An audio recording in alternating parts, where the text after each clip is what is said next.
Thanks for the opportunity to be here.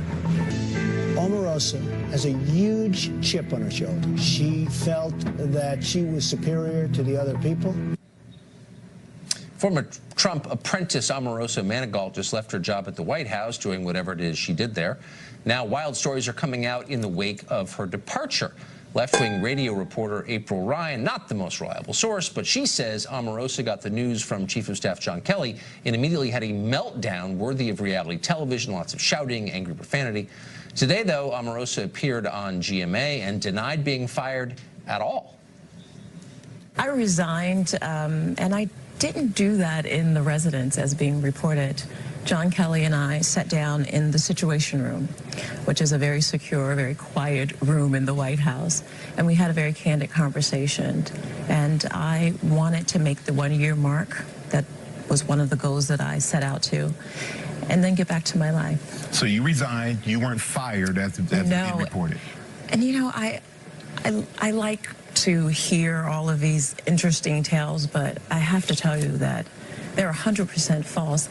And one of the things that I'd ask of those people who are making those assertions, since they assert that I did it so publicly, is where are the pictures or videos? If I had confronted John Kelly, who is a very formidable person, it would garner enough attention for anyone in the room to at least take a picture or a video or something. So you're saying that all these reports are coming from one person, but you one speak person? to... No, let's be clear. Only one person. Only one person. No one else has reported what she's reporting, and this is the one person who has attacked me for the last year. And so you know that this is personal. I was very respectful of the process. Certainly, I had more access than most, and people had problems with that. People had problems with my 14-year relationship with this president, but I've always been loyal to him, straightforward, and I've provided him with the support that he's needed throughout this year in the White House. And you say you resigned. So when you resigned, the reports that you were escorted off the grounds. Were you escorted off? No, I was not. And in fact, Secret Service put out a statement because I think that they were bothered with the assertion that they were involved with any type of escorting or shutting me down, that sort of thing. And I think you should take the word of the U.S. Secret Service. April Ryan, though, is standing by her claims. When Sarah finally gave me the information about the negotiated resignation, that there's said to be a signature people have seen, that with the end date of January 20th, I said, what about the other stuff? What about the drama that I'm hearing about the firing? Everyone went dark. But I'm continuing to hear information from all sides, I mean, credible sources. And I'm not the only one. I may have broken the story, but CBS, ABC, Wall Street Journal, New York Times, I'm not the only one. I have no vendetta. I am a reporter who's covering the beat. So you can see here in D.C., we're still engaged on important work to improve the life of every American. Greg Gutfield co-hosts The Five here on Fox, and he joins us.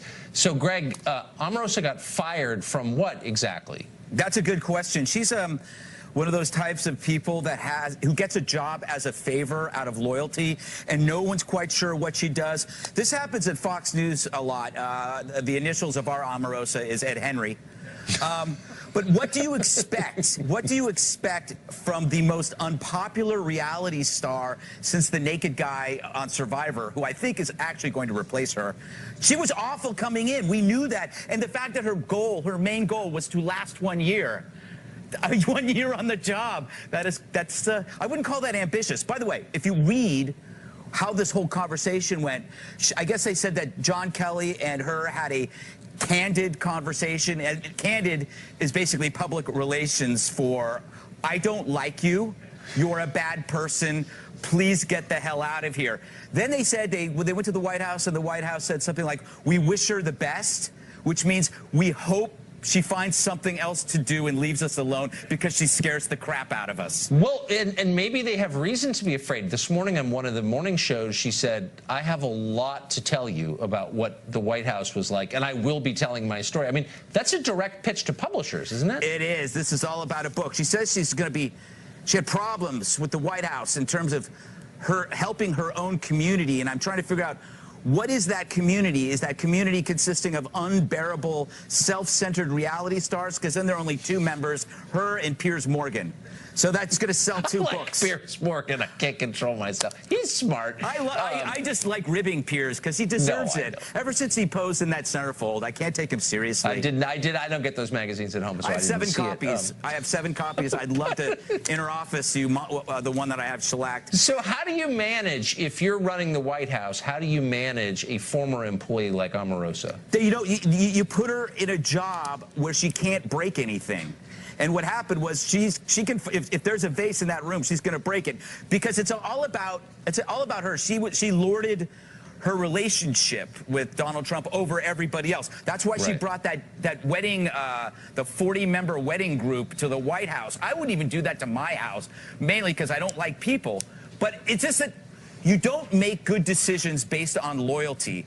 Donald Trump overlooked her competence because he felt he owed her something. And loyalty, Tucker, is overrated. I would turn on you in a second.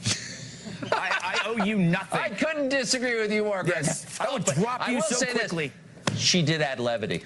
She did. No, this is the most interesting White House in the history of history. Yes. This is a consequential phenomenon. I agree with that completely. Greg Gutfield, thank you for sorting that out for us. Thank you, Tucker. Thank you.